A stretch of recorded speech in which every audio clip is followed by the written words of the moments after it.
We're going to be talking about the future of the strategic narrative, which is what you are an expert in. Guillaume, thanks so much for joining us today. Well, Lisa, it's a pleasure to be here with you remotely at your house, I guess, or in your office and in my office. Exactly. We're all still living our best COVID selves as the world has gone remote. I mean, you're based in Seattle, though, even though all accents tell us that you are French. Right. You are a former big management consultant. I believe you're also a former jazz pianist, which is pretty interesting. That is correct. And also, you've studied Chinese medicine before starting your company, MetaHelm, which really helps companies figure out their strategic narrative, which is why we are going to be talking about the future of the strategic narrative and why it's important today and for tomorrow as well. Let me just ask first and foremost, as we get started, what is a strategic narrative? So a strategic narrative is a system of stories. It's a system of discrete meaning-making devices. That sounds terribly technical here, but that's the technical definition I have for it. It's something I defined. Other people define it slightly different, but think of a system, think of a constellation of ideas, of stories, of messages that form a belief about something. In fact, the term narrative, we often use it in our daily conversation to describe something that relates to what people believe, to what is the norm around an idea. We say, the narrative about society, the narrative about religion, the narrative about some products. The planet has a narrative, countries have a narrative, and companies have a narrative. So strategic narrative is the application of that frame of mind to business and business strategy. It's interesting because obviously, a lot of the work that we do overlaps. My company, LVG & Co., we really focus and we talk the same way about transformative moments in an organization, whether that's a new product or a rebrand or a new, a new market or any number, an exit or a change of management. Like there are these moments when a narrative is really a new narrative or an updated narrative is really, really critical. What are some of those moments and who needs them? Well, I think you just refer to moments that are pretty internal to a company, like a reorganization. But many other moments in a company are also external. And in fact, more and more companies assign themselves the goal to have a transformative impact around them. Like if you think about companies who want to change the way an industry works, disrupt an industry, it's a common term in our vernacular. That's one possibility for it. Other companies want to transform our environment, and which is really, really right now a focus of attention, or our society. I can think of several brands here, and one we have in Seattle called Mod Pizza, who's really about changing norms and values in society through a different narrative for pizza restaurants, right? And other companies also have the goal to transform how people live at an individual level, their customers, their clients, whether it's in healthcare or education or mental health and so on. So think about the transformative agenda of a company, something that is potentially internal, but also external. Obviously, transformative calls, like a lot of people think about, oh yeah, digital transformation. Yes, it was a big buzzword that was really forced through COVID. Like all of a sudden, every company had to turn into digital companies. So that's one possibility, but there are many transformations possible around us in business. It's interesting because you had started by defining a strategic narrative as kind of a mosaic of stories, right? But in marketing speak, in these companies, there's a lot of, especially when you're talking externally facing, consumer or customer facing, there's a lot around storytelling. Marketing today is about well, it's about data analytics, which of course I just did an episode on last week. But it's also, and so understanding kind of the reason behind purchase intent and purchase behavior. But then there's this storytelling, which is really about telling the story of why someone should care about your brand, your product, that feature, etc. How is the strategic narrative actually different than storytelling? Yeah. So first of all, I think that the marketing community has done a great job for really good reasons at embracing the concept of storytelling in the last 10, 20 years. I mean, we hear it everywhere. In fact, if you're watching this on video, most of the books behind me are about this topic, right? So it has created a narrative about storytelling that is, yes, storytelling in business is for marketing. It's the marketing department. It's a marketing thing. Oh, and that means that you need to be a creative person to deal with this. Oh, and that's also you need to be a good writer. So these are all shortcuts that I call a narrative that are true, that are real, that we experience. But a company is not just marketing, right? A company At all. it has many other functions, many other facets that also have their own story. And one of the things that I used to believe is that, I used to use the term, the company story, to come to realization that a company doesn't have a story. A company has thousands of stories. Like a family. Like a family, right? You have, exactly. And everybody come with their past, their future desires, their experiences. A company is the same thing. And principally, I see the role of the leadership of the company, the CEO, to orchestrate those stories that are not just about marketing, but that are also about how the organizations behave, how we design products, how we make decisions around finance, and how also leadership feels inside. And that's one of the most underrepresentative side of what I call a narrative, which is how do we feel as a leader? How do we relate to what the company is doing and where he wants to go? So that's the difference. A story is one facet of a narrative that is a much greater system. And it sounds to me like you believe that the strategic narrative, as this kind of collective embodiment of the company and all of its different stories and viewpoints, is in fact a way not only of telling this story externally and internally, but also is a way of differentiating from the competition. Yeah. So if you look at companies who really endure, like almost invincible companies, or companies that seem to rally people naturally around them, they do something, that they do a pattern that I noticed. They connect what they do outside with what they do inside. And when people think about these companies in their market, they know exactly why they should connect, or they don't even, without thinking about a product or a service to buy, they know exactly why they should be in connection with this entity. Like it speaks to them. One brand that comes to mind is the company called Oatly, who does. It's a former colleague of mine from Chobani who's running it in the US. Okay, cool. So I know it well. You know it very well, so that's great. So Oatly has great narrative power because they're able to connect everybody outside and inside on the same level. I think they even self-identify as a non-profit like mindset, and almost like a movement. It's almost like the product is secondary in their world. They're more about a cause, they're more about an impact, which is to produce food differently, because the current way we produce dairy, we feed people, produces too much CO2. I'm just probably making too much shortcuts. Next week is actually my last episode of the year, and right before Thanksgiving is on the future of farming. So you're touching on all of the aspects. Good tee up, right? But that's an example of a company who has strong narrative power.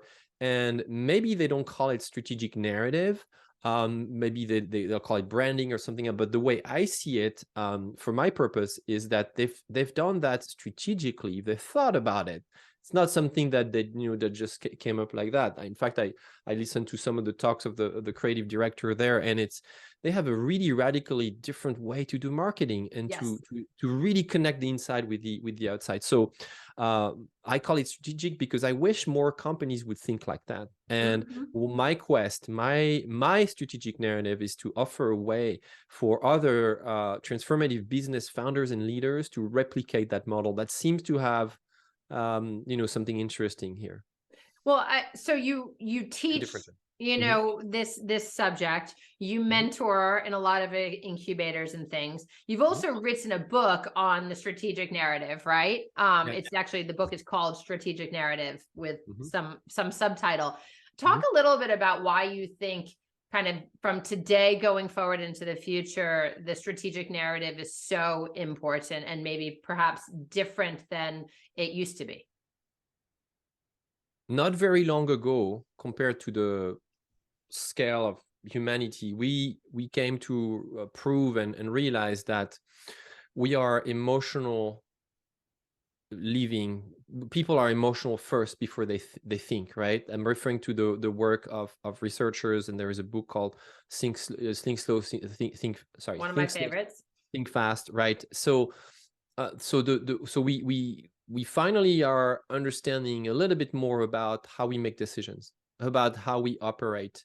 And so that's one aspect of one facet of my answer here. The other thing is, I see that if we want to drive big important changes, like let's take sustainability and climate change, we know we have all the technology answers already. So the problem is less of a technology problem, in my opinion, than a change project, than a transformation problem. And the way we should really approach this is by looking at how do we rewire the beliefs that people hold and turn it into something that is more appropriate to the future. And that comes through changing the way people do things normally. Narratives normalize people. Like if I tell you, Lisa, do you drink coffee? Very much so. Yes. Okay. Do you go to a coffee shop? Yes. Take coffee to go, and you probably have a paper cup. Yes, but I don't know. Try less and less. Less and less. Okay. Why is that? Great. Perfect. Why is that?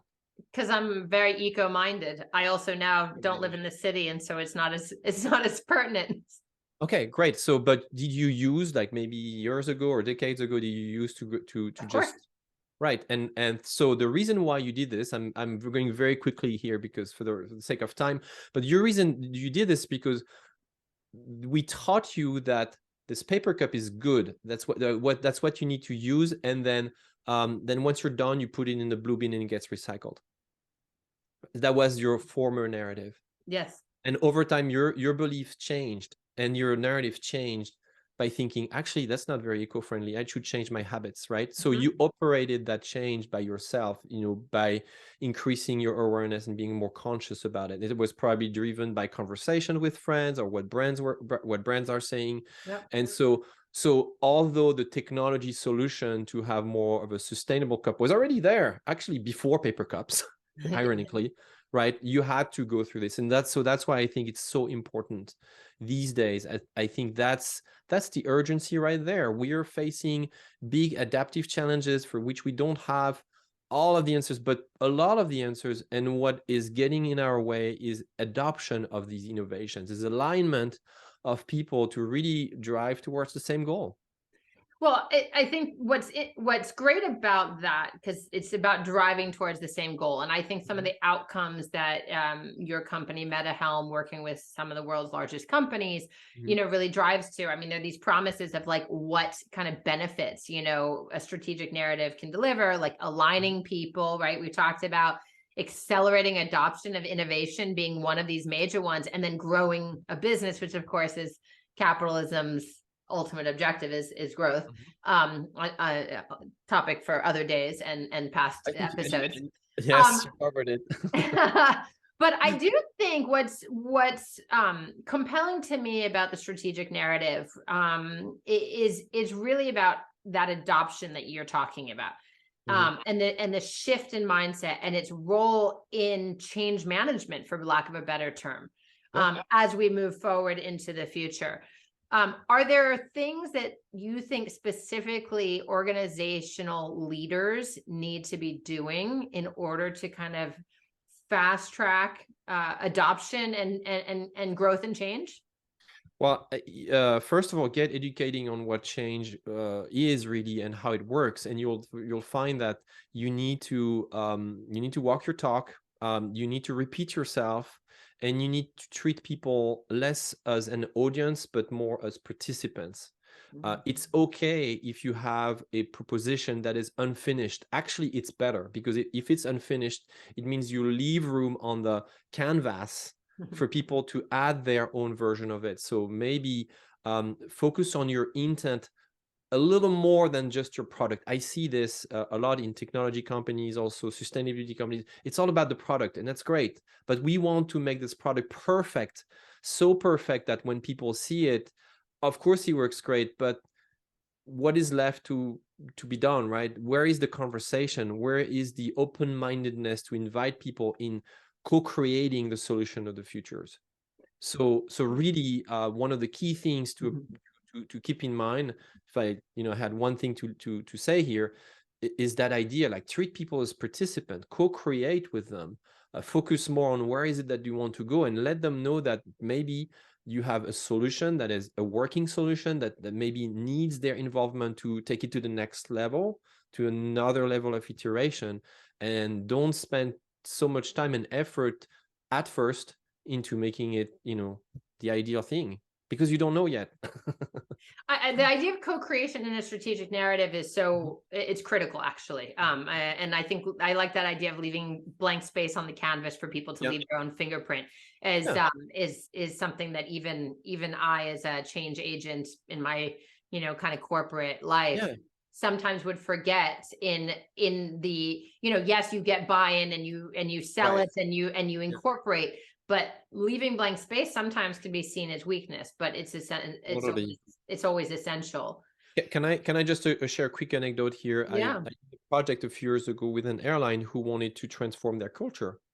And one of the things that was actually an adopted old narrative was, okay, we're going to work with the leadership team about what the culture looks like, and we're going to decide, and then we're going to start rolling it out. Of course, we'll involve people along the way. And it was a very traditional approach. And we thought about it, and we all knew that this was kind of not exactly in that context, it wouldn't be so successful.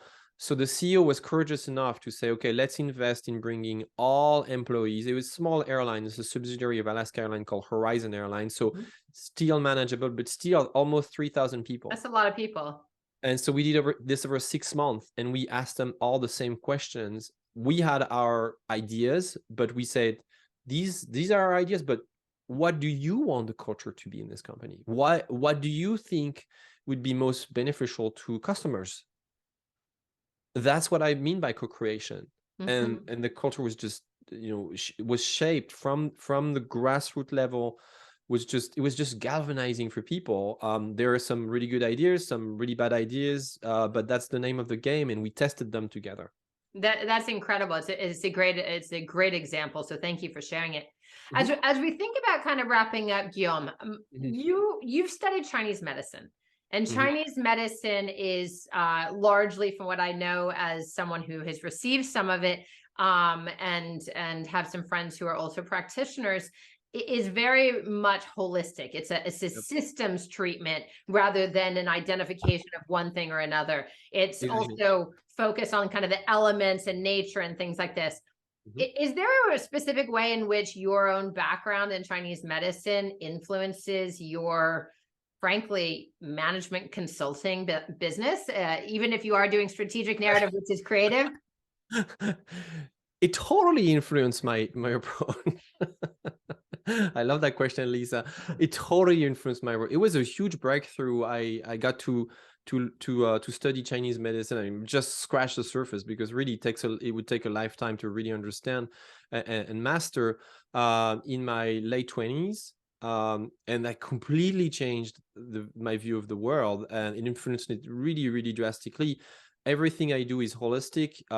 I tend to naturally, not just go linearly, but look at things, in a 360 fashion. In fact, my main framework and model called the strategic narrative canvas is a 360 placemat, a map that you can start from anywhere, anytime. So it has really influenced my thinking. Also thinking in terms of systemic. I mean, the approach of Chinese business is extremely systemic. That has led me to think about storytelling as a system, obviously, more than just a linear thing that you start with a beginning, a middle, and an end, and there is a hero that ends up winning. We've so déjà vu, right? Reality. So Western culture. So Western culture, absolutely, and so Hollywood, but so great also. We have, every time I see a good Hollywood movie, I have a kick, and that's awesome.